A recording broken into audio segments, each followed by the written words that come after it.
লক্ষ্মীপুর নামে এক গ্রামে থাকত শঙ্কর নামে এক কুমোর। সে তার মা ও তার সদ্যোজাত পুত্রকে নিয়ে থাকত। শঙ্করের স্ত্রী মারা গিয়েছিল যখন শঙ্করের সদ্যোজাত পুত্র জন্ম হলো। বাবা শঙ্কর, এইবার তুই একটা বিয়ে করে নে বাবা, আমার দ্বারা যে সম্ভব না, এই একটুকুনি বাচ্চা সামলানো যে আমার দ্বারা সম্ভব না। তুই কেন বুঝতে চাইছিস না বাবা? মা, বিয়ে তো আমি করতেই পারি, কিন্তু তুমি আমাকে কোনো কথা দিতে পারবে কি আমি যাকেই বিয়ে করব সে আমার ছেলেকে খেয়াল রাখবে? তুমি কি এই কথাটা দিতে পারবে? সে কথা তোকে ভাবতে হবে না বাবা, তুই শুধু রাজি হ। আর আমি তো মেয়ে দেখেই রেখেছি।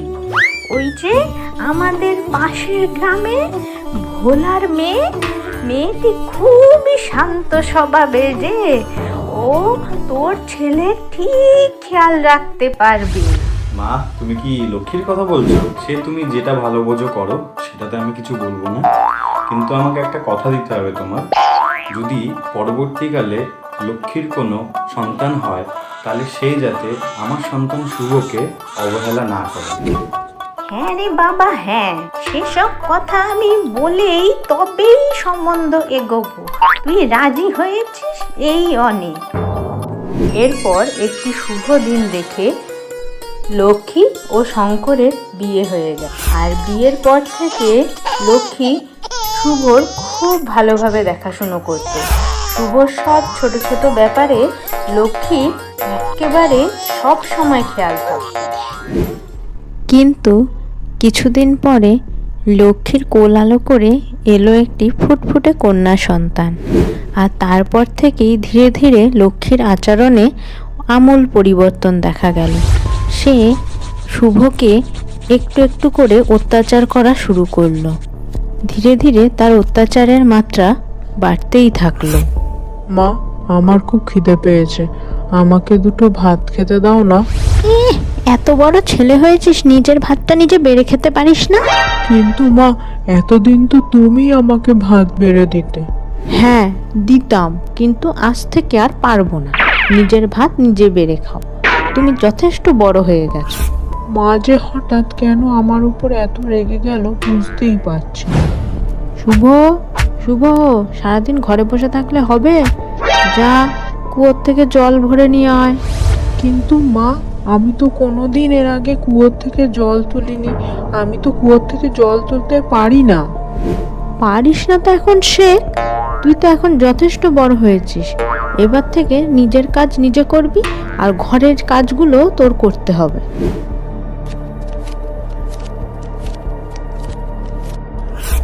বাবা বাবা, জানো, মা না আজকাল আমাকে দিয়ে অনেক কাজ করায়। এর আগে কিন্তু মা এরকম ছিল না। না শুভ, এরকম একদমই না। তোমার না কোথাও ভুল হচ্ছে, তুমি ব্যাপারটা একটুখানি বুঝতে পারছো না। তোমার মা তোমাকে অনেক যত্ন করে। কিন্তু বাবা। কোনো কিন্তু না, যাও তুমি এক্ষুনি ঘরে যাও। এরপর শুভ যখনই তার বাবাকে কিছু বলতে যায়, তার বাবা সেগুলো কিছুই শোনে না। এরপর একদিন শুভ কাঁদতে কাঁদতে বাড়ি থেকে চলে যায়। সে যেতে যেতে রাস্তায় এক তার সাধুর সাথে দেখা হয়। গুরুদেব, আমাকে কিছু খেতে দিন, আমার যে খুব খিদে পেয়েছে। তার বদলে আপনি যা কাজ বলবেন আমি করব। কিন্তু তুমি কে? কোথা থেকে এসছো তুমি?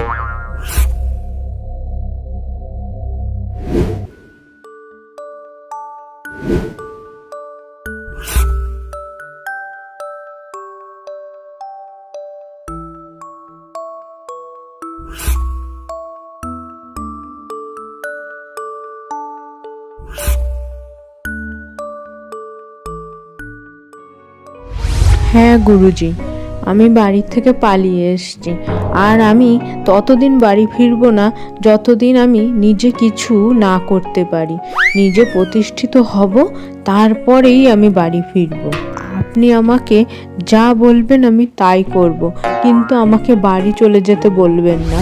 ঠিক আছে ঠিক আছে, তুমি আজকে অনেক ক্লান্ত হয়ে এসছো, তুমি এখন বিশ্রাম নাও।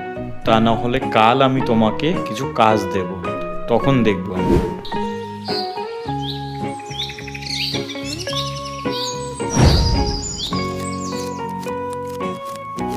গুরুজি, বলুন আমাকে কি কাজ করতে হবে? আচ্ছা শোনো, তোমাকে আমি এই কুঠারটা দিলাম, এই কুঠারটা তুমি নিয়ে যাও। সারা দিনের মধ্যে তুমি কি করো কি না করো, তুমি দিনের শেষে এনে আমাকে যাতে 2টো মুদ্রা এনে দিতে পারো। এই কুড়ালটা নাও আর তুমি বেরিয়ে পড়ো। কিন্তু গুরুজি, এই কুঠার ব্যবহার করে আমি কি করে 2টো মুদ্রা আনবো? সেটা তো আমার দেখার বিষয়বস্তু না, তুমি কি করে করবে সেটা তোমার ব্যাপার। কিন্তু তুমি এটাও মনে রেখো, যদি তুমি ব্যর্থ হও তাহলে তোমাকে কিন্তু তোমার বাড়ি ফিরে যেতে হবে। এরপর শুভ বনের মধ্যে গেল এবং একটা বড় গাছের ডাল কেটে এক জায়গায় জড়ো করলো এবং সেই ডালগুলো নিয়ে সে পথে পথে ঘুরে বেড়ালো। এরপর একজনের সাথে তার দেখা হলো এবং সে তাকে জিজ্ঞেস করলো, এই এই ডালগুলো কি তুমি বিক্রি করবে? হ্যাঁ কর্তাবাবু, এইগুলো আমি বিক্রি করব। তা কত করে নেবে? আমাকে এই ডালের বদলে 2 মুদ্রা দিলেই হবে। কি বলছো, এই কটা ডালের দাম 2 মুদ্রা? হ্যাঁ কর্তা, সারা দিন রোদ্রে খেটে আমি এই গাছের ডালগুলো কেটেছি। আমারও তো শরীরের একটা খাটনি আছে, বলুন। বেশ বেশ বেশ, তুমি খুবই বুদ্ধিমান। ঠিক আছে, আমি 2 মুদ্রা দিয়েই তোমার কাছ থেকে এই গাছের ডালগুলো কিনে নিলাম। গুরুজি দেখুন, আমি আপনার এই দেওয়া কুঠারটার ব্যবহার করে 2টি মুদ্রা নিয়ে এসেছি। বাহ বাহ, বেশ। তাহলে এক কাজ করো, আজকে তোমার অনেক খাটাখাটনি হয়েছে, তুমি যাও গিয়ে বিশ্রাম নাও। কালকে তোমাকে আবার একটা নতুন কাজ দেব। শোনো, আজকের কাজ হচ্ছে তোমার, ওই যে দেখো ওখানে যে মাটির ডেলাগুলো দেখতে পাচ্ছ, ওই মাটির ডেলাগুলো বিক্রি করে 3 দিনের সময় দেওয়া হলো। এই 3 দিনের সময়ের মধ্যে তোমাকে আমায় 30টা মুদ্রা দিতে হবে, আর যদি না হয় তাহলে তুমি এর পরিণাম জানো। হ্যাঁ গুরুজি, আমি জানি আমাকে বাড়ি ফিরে যেতে হবে, তাই তো?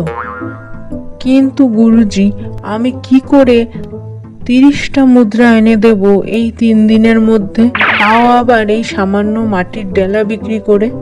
সেটা তুমি বুঝবে, আমি না। এরপর সারাদিন চিন্তা করার পরে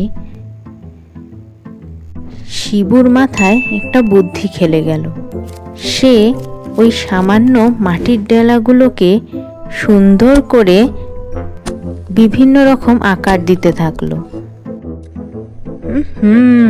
এইবার আমি বুঝতে পেরেছি, এই সাধারণ মাটির ডেলা আমার কাছ থেকে কেউ 30 মুদ্রার বদলে না কিনলেও আমি যদি এগুলো দিয়ে বিভিন্ন রকম থালা গ্লাস বানাই, তাহলে অবশ্যই মানুষজন এটাকে 30টি মুদ্রার বদলে আমার থেকে কিনে নেবে।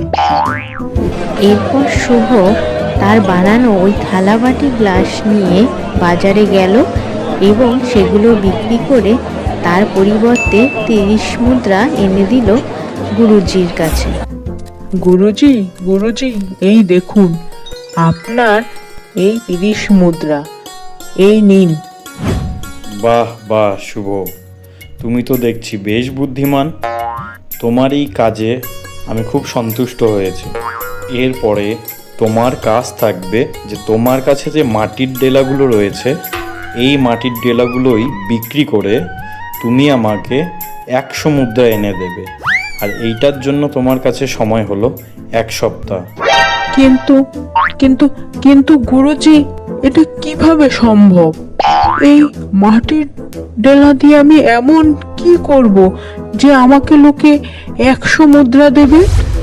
শোনো, পারলে তুমি করো, আর যদি না পারো তাহলে তো তোমার শর্তের কথা অবশ্যই মনে আছে নিশ্চয়ই। এরপর শুভ সারা দিন রাস্তায় রাস্তায় ঘুরে বেড়ায় আর চিন্তা করতে থাকে সে কি করবে, কিভাবে সে 100টি মুদ্রা উপার্জন করবে। এমন সময় দেখা যায় একটি কাগজ শুভর পায়ের সামনে এসে উড়ে পড়ে। বাহ, এই রাজকুমারীকে তো খুবই সুন্দর দেখতে। এই রাজকুমারীকে যদি আমি মাটির মূর্তির আকার দিতে পারি তাহলে কতই না সুন্দর হবে।